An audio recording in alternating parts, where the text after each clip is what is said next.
Bonjour à tous et bienvenue dans ce nouveau top 5 des gauchistes de la semaine. Et je vous propose qu'on commence immédiatement avec ceux qui auraient pu être dans ce classement prestigieux pour lequel beaucoup se battent quand même. Il y a des efforts chaque semaine qui sont fournis par nos amis gauchistes.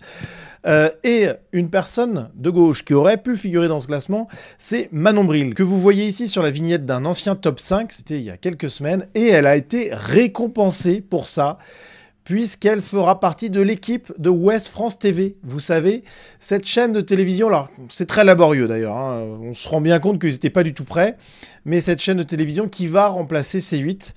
Voilà, donc ça va évidemment être de gauche. On va avoir des pépites pour ce classement, donc moi ça me va tout à fait finalement. Alors, autre personnalité, autre institution qui aurait pu être dans ce classement, il s'agit de la mairie de Lille. La mairie de Lille qui avait lancé il y a quelques semaines une grande campagne de communication sur le budget 2025.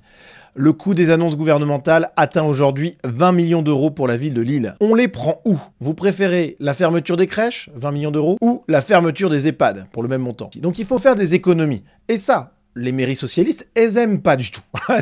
Et leur premier réflexe, c'est de lutter contre la réduction de ces dépenses. Ce qui est assez exceptionnel, c'est que pour faire pleurer dans les chaumières, ils parlaient de la fermeture des crèches ou des EHPAD, sauf qu'on a vu depuis qu'il n'y avait pas tant de problèmes que ça d'argent à Lille, puisque regardez dans quoi a investi la mairie pour une exposition artistique, eh bien dans des tours dorées qui sont apparues, voilà, des œuvres d'art. Des œuvres d'art qui ont coûté quand même, à mon avis, un petit paquet. Je crois que pour l'ensemble de l'exposition, pas seulement pour ces tours-là, mais il y a aussi d'autres choses, je crois qu'on a près de 3 millions d'euros qui ont été dépensés. Donc au lieu de nous parler de la fermeture des crèches, des EHPAD, etc., mais enfin vraiment des arguments pour éviter de réduire les dépenses publiques, ils savent s'y prendre quand même, les gauchistes.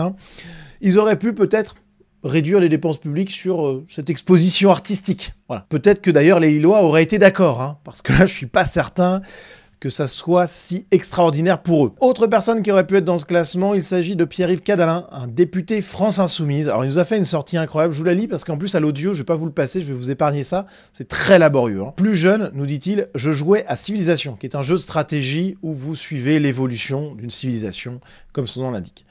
Les millénaires passaient dans le jeu vidéo, mais lorsque notre siècle arrivait, quelle que soit la partie, c'était toujours la même histoire. Pollution endémique, accidents nucléaires, désastres variés, et si on changeait l'histoire?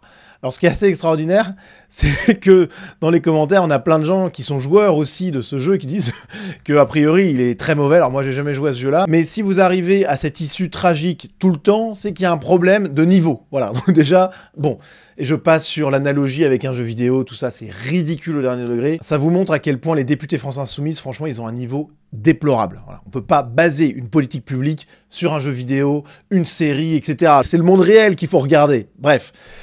Autre personne qui aurait pu être dans le classement, Marine Tondelier. C'est une habituée, mais j'ai choisi de la mettre un petit peu à l'écart parce qu'il y a du niveau aujourd'hui. Et puis c'était un peu anecdotique. Bon, ça se discute, ceci étant dit.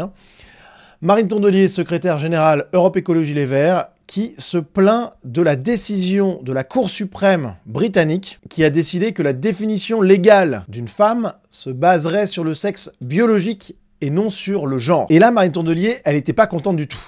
Au Royaume-Uni, la Cour suprême nie le droit des femmes trans en définissant légalement une femme par son sexe biologique et non par son genre.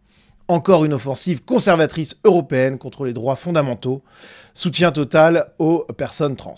Ok, bon, elle critique une décision de justice. À la limite, pourquoi pas? Je pense qu'on peut critiquer des décisions de justice qui sont parfois, bon, très limites, dans plein de domaines, etc. Ok, mais le problème, c'est que Marine Tondelier, il y a quelques jours, elle était vent debout contre le Rassemblement National, Jordan Bardella et Marine Le Pen, qui contestaient une décision de justice. Voilà, alors là, on peut voir ses tweets. La réaction du Rassemblement National à la condamnation de Marine Le Pen rappelle que ce parti a une conception de la justice dangereuse pour l'état de droit. Il pense être au-dessus des lois. Elle continue, la justice est la même pour tout le monde. En réponse à un tweet de Jordan Bardella. Sa remise en cause par des politiques qui prétendent aux plus hautes responsabilités est gravissime et dit beaucoup du peu de cas qu'ils font de l'état de droit. Gravissime. Pareil, elle appelait au rassemblement à République pour défendre l'état de droit qui est sacré et intangible. Ah oui, Marine, mais le problème, c'est que ça s'applique aussi à toi. D'un côté, tu critiques ceux qui remettent en cause une décision de justice, et de l'autre, quand cette décision de justice, eh bien, elle ne te convient pas, là, tu peux la critiquer. Est-ce qu'on serait pas en face du célèbre deux poids, deux mesures, dont les gauchistes sont évidemment très friands? Franchement, c'est assez exceptionnel. Donc elle aurait pu être dans le classement, elle n'y est pas, mais ça sera pour une prochaine fois. Allez les amis, c'est parti pour la 5e place.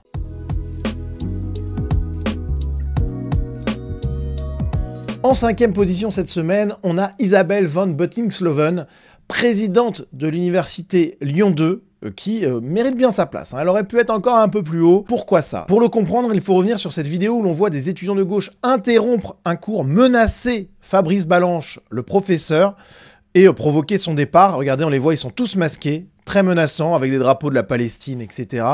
Et le professeur qui est obligé de partir sous les cris de ces étudiants, alors on ne sait même pas s'ils sont de la fac ou pas, et au grand désarroi des élèves qui sont hallucinés par ce qui se passe. Et alors pourquoi cet homme, ce professeur, il a été visé par les gauchistes? Eh bien parce qu'il a dénoncé l'organisation dans les locaux de l'université Lyon 2 d'un repas de rupture du jeûne, qui a bien eu lieu malgré ses protestations. Voilà, il y voyait une atteinte à la laïcité et puis une soumission à l'islamo-gauchisme, ce en quoi évidemment il n'avait pas tort. Et ces propos combinés à des prises de position sur la chaîne CNews ont fait que les gauchistes de sa fac se sont mobilisés contre lui, avec des images hallucinantes. Voilà. Vraiment hallucinant. Mais cette présidente d'université Lyon 2, elle a attendu longtemps avant d'évoquer cette affaire et on comprend qu'en fait, elle n'est pas très fan de Fabrice Balanche. Alors déjà, le titre de Lyon Mag fait froid dans le dos.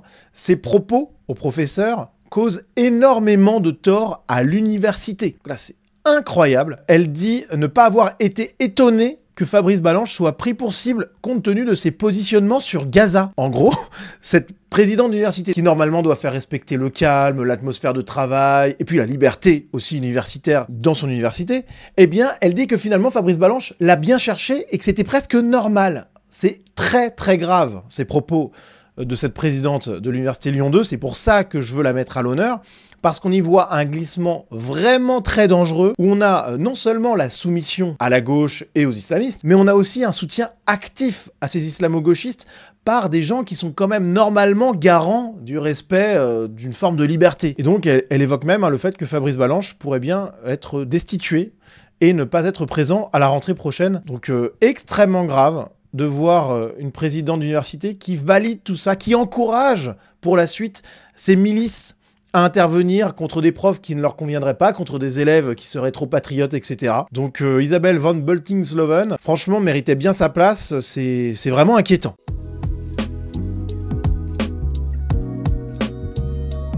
En 4e position cette semaine, Alma Dufour, députée France Insoumise. Alors, elle représente quand même un peu tous ses petits copains, au moins en partie, même si, pour son cas personnel, il y a de quoi dire. Mais parce que déjà, elle symbolise ces élus France Insoumise qui, dès qu'on est en vacances parlementaires, décident d'aller à l'autre bout du monde. Voilà, se prendre des petites vacances, mais avec toujours, bien entendu, un vernis politique. Ça, c'est vraiment exceptionnel. On a Jean-Luc Mélenchon qui part au Canada, donc Alma Dufour qui part en Équateur, François Ruffin qui part pour la Guadeloupe et la Martinique, Aurélien Taché qui va avec Jean-Luc Mélenchon à Montréal. Enfin, c'est sympa quand même. Alors tout ça, bien sûr, en avion. C'est-à-dire que la question écologique, l'urgence climatique, l'apocalypse qui vient, là, tout d'un coup, on oublie totalement. C'est le cas d'Alma Dufour, qui en fait des tonnes normalement sur tout ça, mais qui donc là se retrouve en Équateur, elle nous fait sa petite vidéo, on y reviendra. Et, ce qui est amusant, c'est qu'on a ce tweetos qui a relevé ce tweet d'Alma Dufour d'il y a quelques années, qui déclarait qu'elle avait arrêté de prendre l'avion. Ah bah c'est loupé. Enfin, après, effectivement, elle peut y être venue à la nage, en bateau, donc tout est possible, mais bon, vraisemblablement, elle a pris un avion. Le foutage de gueule est total chez nos amis de gauche. Franchement, c'est assez extraordinaire. Alors, elle nous fait une vidéo dans laquelle elle nous dit que la gauche est en danger, qu'il y a plein de complots de droite contre la gauche, etc. Alors, je vais pas trop m'intéresser au fond. Il y a un tweetos qui a fait un super fil qui débunk toutes les affirmations de Alma Dufour qui, globalement, ne dit rien de vrai. Voilà, alors, il y a certaines choses qui sont en partie vraies, etc. Mais bon, il y a beaucoup de choses, notamment du complotisme de gauche, Donc vous voyez, il y a un long fil qui revient sur toutes ces affirmations dans cette vidéo, puisqu'elle surveille des élections, enfin... Bon bref, tout ça c'est assez ridicule, mais au-delà de ça, franchement sur le fond, on sait bien que les gauchistes racontent à peu près n'importe quoi, c'est pas une nouveauté, je vais pas vous embêter avec ça, voilà. Vous irez voir le fil, je vais vous mettre le lien en description, c'est assez amusant à décortiquer quand même, mais bon, je vais pas passer une heure là-dessus. Mais ce qui est amusant, c'est de la voir en Équateur. Pourquoi est-elle là-bas? Elle a une justification qui est assez énorme, elle est pas là en vacances, non, non, non. Elle vient superviser ce qui se passe pour cette élection et elle le justifie par le fait qu'elle est d'origine argentine. Je suis d'origine argentine, donc permettez-moi de m'intéresser à tout ce qui peut ressembler à un potentiel coup militaire dans la région. Bon, c'est assez lunaire comme justification, hein. L'hypothèse vacances, elle est quand même présente, hein, moi j'ai l'impression. Surtout que, bon, alors, elle nous vient d'Argentine, nous dit-elle. Bon, je sais pas, elle doit avoir un 8e ou un 16e de sang argentin, mais bon, elle a des origines. Bon, pourquoi pas. Donc l'Argentine, c'est ici. Petit point géographie, hein. L'Équateur, c'est là. C'est quand même pas tout près. Je veux dire, quand elle dit tout ce qui se passe dans la région, bon, franchement, c'est exceptionnel, hein. Je suis en train de dérouler tout ça et je me dis que peut-être j'aurais dû la mettre un peu plus haut. Mais bon, il y a du lourd qui vient. Et puis pour finir quand même là-dessus, on la voit qui surveille une élection, qui nous parle de démocratie, etc. Rappelons qu'elle est élue France Insoumise, et qu'à la France Insoumise, eh bien, c'est Le Monde qui nous le dit, hein, l'instauration d'une démocratie interne est considérée comme une bataille perdue. Oui, il n'y a pas de démocratie interne à la France Insoumise. Mais par contre, ces élus, ils vont donner des leçons de démocratie au monde entier, voilà, en avion, malgré la crise climatique. Donc je trouve ça assez savoureux. Bravo à Alma Dufour qui nous fait rire un peu, ça fait du bien. Juste avant de continuer avec le podium, un petit mot pour les partenaires Sunrise. D'abord, Idéochoc, cette plateforme de podcast en ligne qui résume, qui condense le meilleur d'ouvrages essentiels pour se forger une culture historique, politique, intellectuelle, etc. Vraiment, c'est la super qualité. Vous avez un résumé qui est vraiment, c'est pas juste une fiche de lecture, hein, c'est vraiment très qualitatif. Vous avez donc le format audio, 25 minutes par ouvrage, mais vous avez aussi le format texte. Vraiment, je vous encourage vivement à tester. Vous avez le code promo Sunrise en description. Et puis, autre partenaire Sunrise, la nouvelle librairie, une maison d'édition et une librairie en ligne. Vous avez là encore le lien en description avec le code promo qui va bien. Et à noter quand même la parution récente du Racisme anti-blanc par François Bousquet, que je vais bientôt chroniquer sur ma chaîne parce que je l'ai reçu. Il faut que je le lise et ensuite j'inviterai François Bousquet pour qu'on en parle. C'est vraiment un sujet essentiel. Donc là encore, vous avez le lien en description. Merci d'avance. Et on est reparti pour le podium.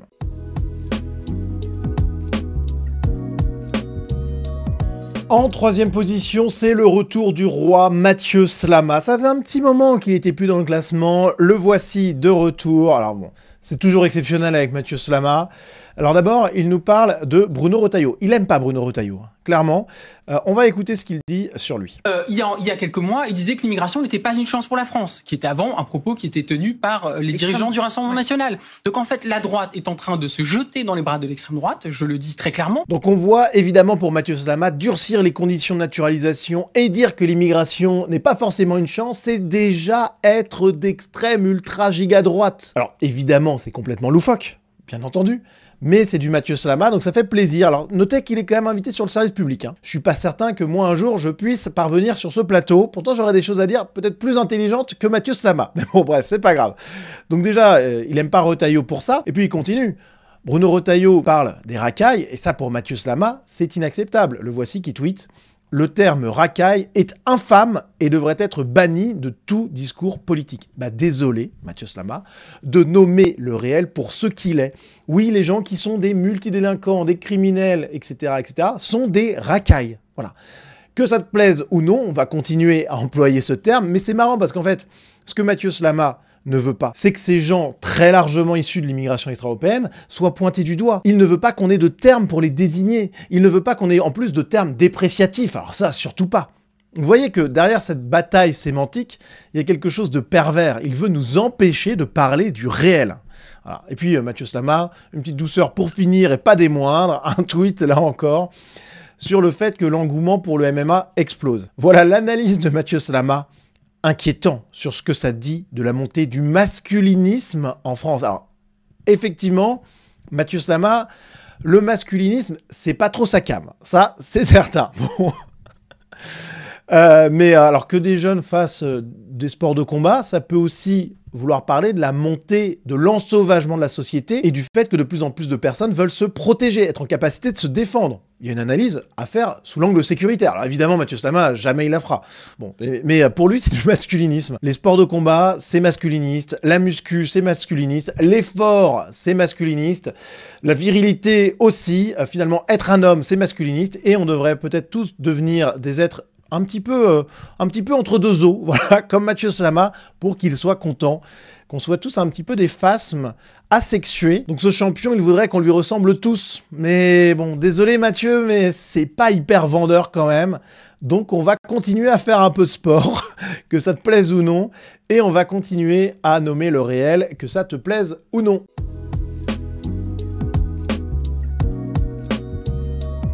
En deuxième position cette semaine, Bruno Guillon, animateur Fun Radio, qui a défrayé un petit peu la chronique médiatique, puisque des propos confiés hors antenne à Michel Drucker sur l'arrivée possible de Cyril Hanouna sur sa radio ont fuité. Il est hors de question que je partage l'antenne avec ce gars. Je me vois mal, à 53 ans, partager l'antenne avec quelqu'un qui est pour le retour de la peine de mort, qui a donné la libre parole aux extrêmes, etc. Moi, à 10 ans, continue-t-il, je collais des affiches pour Mitterrand. Donc je me vois mal partager l'antenne avec lui. Alors, ce qui est quand même extraordinaire là-dedans, et là, nos gauchistes, ils ont un talent fou, hein, c'est que le même Bruno Guillon, il a quand même goûté à cette nouvelle France qu'a permis la gauche et François Mitterrand, c'est-à-dire un cocktail d'immigration extra-européenne et de délinquance complètement dingue. Bruno Guillon, il a vécu ça, puisqu'il a été agressé à son domicile, qui a subi donc un cambriolage, avec quand même un moment très dur à passer pour lui, puisqu'il a passé une demi-heure avec un pistolet sur le front. Il a été traîné nu hors de son lit, menacé, violenté, pendant que les ravisseurs cambriolaient son domicile. Donc je veux dire, il a vécu aux premières loges les conséquences de la politique de gauche. Mais malgré tout ça, il est incapable de comprendre ce qui s'est passé, en fait. C'est incroyable, je rigole nerveusement, mais enfin, vaut mieux en rire, vous me direz. Mais il ne fait pas le lien entre ses idées politiques, son militantisme politique passé pour Mitterrand, etc., et ce qui lui est arrivé. Et il en vient même aujourd'hui à critiquer Cyril Hanouna qui serait trop à droite. Enfin, c'est de la folie furieuse. Donc franchement, Bruno Guillon, je pouvais pas le mettre à une autre place que sur le podium. Il dépasse même Mathieu Slama. Et pour le coup, c'est pas volé. Allez, juste avant de passer à la première place, un mot pour ceux qui veulent soutenir mon travail. Si vous appréciez cette vidéo, si vous appréciez mon contenu de manière générale, et si vous voulez me soutenir, vous pouvez le faire via ma page Tipeee, vous avez le lien en description. À partir de 5 € par mois, vous avez accès à la communauté Sunrise, c'est-à-dire qu'en contrepartie de votre soutien, vous avez accès à des vidéos exclusives, un groupe Telegram privé, donc allez voir, et puis si ça vous dit, vous pouvez me soutenir sur Tipeee, vous avez le lien en description, merci d'avance, et on est parti pour la première position.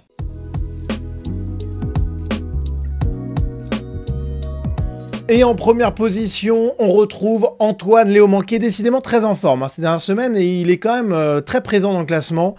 Alors, on le voit ici en photo. Alors, c'est sa nouvelle photo de profil sur les réseaux sociaux. Et regardez quand même le petit détail qui tue. C'est une montre Apple Watch, il me semble. Hein. Alors, est-ce que notre ami anticapitaliste, il serait pas en train d'arborer à son poignet une montre emblème de l'ultra-capitalisme absolu, nouvelle technologie. Alors là, pareil, tout ce qui est climat, environnement, plus rien à secouer. Mais déjà, ça commence très fort, sa semaine. Hein. Nous poster ça, tout fier de lui, franchement, mais...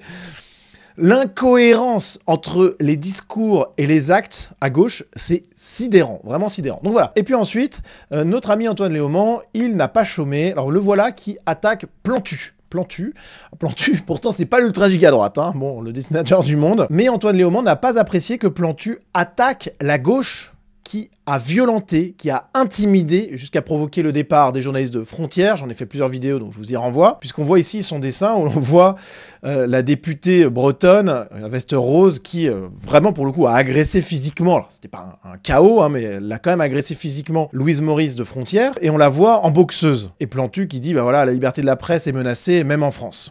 Et Antoine Léaumont, lui, il n'a pas du tout apprécié ça. Prenant le relais des députés RN, Plantu participe à l'opération Ouin-Ouin de Frontières, c'est-à-dire que Frontières se plaint. Non mais attends, mais s'il y avait eu le cas inverse, je peux vous dire qu'Antoine Léaumont, ça aurait été le premier à se plaindre. Voilà, le ouin-ouin, on l'aurait entendu très fort sur les bancs de la France Insoumise. Donc vraiment, cette malhonnêteté vicieuse de la gauche, franchement, c'est phénoménal. Regardez quand même, hein, plein soutien à notre collègue PS, Claudia Rouault, visée par ce dessin. Claudia Rouault, qui a agressé physiquement une journaliste, reçoit le plein soutien d'Antoine Léaumont. C'est une solidarité sans faille de la gauche. La droite pourrait en prendre de la graine. Antoine Léaumont ne s'est pas arrêté là, toujours sur Frontières. Alors Frontières a publié un extrait d'une interview de Yaël Braun-Pivet, la présidente de l'Assemblée nationale, sur CNews. Et on voit cette citation qui est mise en exergue par Frontières. « La manifestation France Insoumise a causé un trouble à l'ordre public. j'ai fait exfiltrer les journalistes de frontières car leur sécurité était amoindrie. Et Antoine Léaumont, évidemment, il apprécie pas tout ça. Donc, voici qui tweet: vous inventez à Frontières une citation de Yael Braun-Pivet jamais prononcée. Vous n'êtes pas un média, etc., etc. Alors là, quand même sidérant. Ce type-là ment de manière éhontée. Franchement, c'est extraordinaire. Voilà, je n'ai pas d'autres mots là. Est-ce qu'il est complètement stupide ? Bon, on peut pas exclure totalement cette possibilité. Est-ce que c'est un ignoble personnage qui tord la réalité pour faire passer un message politique? C'est sans doute l'hypothèse la plus probable, mais bon voilà, n'oublions quand même pas trop vite la bêtise. Pour vous prouver tout ça, eh bien on va écouter ce que dit Yael Braun-Pivet, c'est parti. Ils ont fait une manifestation. Le problème, c'est que cette manifestation, en fait, cause un trouble à l'ordre public puisqu'on a une confrontation entre les journalistes dont ils ne souhaitent pas la présence et eux, qu'il y a des députés qui viennent et qui essayent de se mêler de tout ça. Et là, moi, je dis stop. Et donc, il me faut, moi, faire en sorte que l'on puisse accéder à l'hémicycle. Donc, j'ai fait dégager les accès. J'ai fait exfiltrer les journalistes parce que je considérais que leur sécurité était amoindrie dans ce contexte-là. Vous voyez que Yael Braun-Pivet prononce très exactement les mots qui sont repris par Frontières dans ce tweet. Mais pour Antoine Léaumont, c'est une invention. Une citation qui n'a jamais été prononcée. Extraordinaire toupet d'Antoine Léaumont qui finalement porte dans son nom ce qu'il est en train de faire. Hein. Voilà, c'est comme le port-salut, c'est écrit dessus. Hein. Et pour finir, allez, et pour moi, c'est le clou du spectacle. Ce tweet d'Antoine Léaumont qui reprend un extrait, alors je vous remets pas parce que pareil c'est laborieux, franchement il s'exprime mal, en plus il prend un petit ton racaille parce qu'il est face à un extra-européen donc il commence à lui parler comme une racaille. Mais je vous épargne ça, voilà ce qu'il tweet de ce verbatim de cette interview avec un streamer sur Twitch. Au début, donc il nous parle de son parcours scolaire, je voulais être astrophysicien. Puis, alors après un échec cuisant en prépa, puis je me suis retrouvé en LEA, donc en langue, et ensuite en sociaux. Un jour, j'ai fait un stage avec Mélenchon où je suis resté et je me suis dit, c'est là ma place. Ce qui est fascinant là-dedans, dans ce parcours, c'est qu'en fait, il dit tout d'Antoine Léaumont, de sa personnalité et de ses ressorts profonds. Mais ce ne sont pas les siens uniquement, hein. Bien sûr qu'à gauche, on a très largement ça qui est répandu. C'est ce dont je vous parle régulièrement, l'un des piliers du gauchisme, le ressentiment. Antoine Léaumont aurait voulu faire une brillante carrière. Il aurait voulu avoir un poste prestigieux avec de la recherche, etc. Donc astrophysicien en l'occurrence. Et puis, finalement, il n'a pas pu. Il n'avait pas le niveau, en fait. Donc il s'est retrouvé en LEA, puis en sociaux. Franchement, quand on veut d'abord être astrophysicien et qu'on finit en sociaux, c'est un parcours de loser. Faut le dire honnêtement. J'ai rien contre ceux qui veulent être sociologues, et il y a des très grands sociologues, il y a pas de souci. Mais on voit bien que ça n'a rien à voir, et que donc c'est vraiment par défaut qu'il a fait ça. Et moi, le premier, quand je savais pas exactement ce que je voulais faire à la fac, par exemple, les langues, ça m'attirait, voilà. Mais c'était vraiment un choix par défaut, et parce que aussi, c'était pas trop compliqué, enfin... On connaît l'histoire, voilà, et je lui jette pas la pierre. On a tous en nous des échecs. Moi, pareil, j'aurais préféré faire des études brillantes, prestigieuses, etc. Je l'ai pas fait. Simplement, la différence entre Antoine Léaumont et moi, c'est que lui est de gauche, moi je suis de droite. C'est-à-dire que ces échecs personnels, j'ai essayé de les surmonter et j'en ai pas fait une base de mon engagement politique. Cet échec-là, ce ressentiment qui aurait pu naître en moi, eh bien, il est resté inexistant. Tandis que chez Antoine Léaumont et chez beaucoup de gauchistes, je suis certain qu'il existe et qu'il est fondateur. Pour moi, c'est exceptionnel ce que nous dit Antoine Léaumont. Ça nous explique beaucoup de choses de sa personnalité, beaucoup de choses de la gauche. On le répète parce qu'on le répétera jamais assez finalement. La gauche, c'est le ressentiment du faible face au fort, du petit face au grand, du laid face au beau. Alors évidemment, tout ça, il y a des nuances, c'est très archétypal ce que je vous dis, mais véritablement, quand on analyse la psychologie profonde de la gauche, qui remonte mais jusqu'à la nuit des temps, jusqu'à l'Antiquité, hein, on avait déjà ces archétypes-là qui existaient, on voit cette pulsion du ressentiment qui a bien sûr été pointée du doigt par Nietzsche, mais pas que. Hein. Et cette pulsion du ressentiment, elle donne politiquement la gauche. Des petits mecs chiants et ratés qui viennent donner des leçons de manière hyper péremptoire à des gens qui, eux, ont réussi et qui empêchent les gens d'avoir du succès. Voilà, c'est ça la gauche. Donc ce symbole... parfait, je ne vais pas m'étendre là-dessus, il y aurait beaucoup à dire, ça restera un peu à la surface, mais bon, je ne vais pas passer une vidéo entière à vous expliquer en quoi la gauche est la pulsion du ressentiment. De toute façon, ça parle, enfin, j'ai envie de dire que ce discours-là parle de lui-même, hein. Mais cet aveu-là d'Antoine Léaumont, il est assez exceptionnel. Il montre bien que les gauchistes, pour beaucoup, c'est quand même blâmer la société pour des échecs personnels. Au fond, franchement, c'est très souvent ça. Et d'ailleurs, finalement, quand on les voit porter une Apple Watch, alors que ce sont censés être des anticapitalistes qui s'occupent du climat, de la fin du monde, etc., on se rend compte que tout ça, c'est de la posture et que vraiment, cette pulsion du ressentiment, elle joue énormément. Voilà, donc, pour ce classement, j'espère qu'il vous a plu. Merci de l'avoir suivi et puis on se dit à très vite.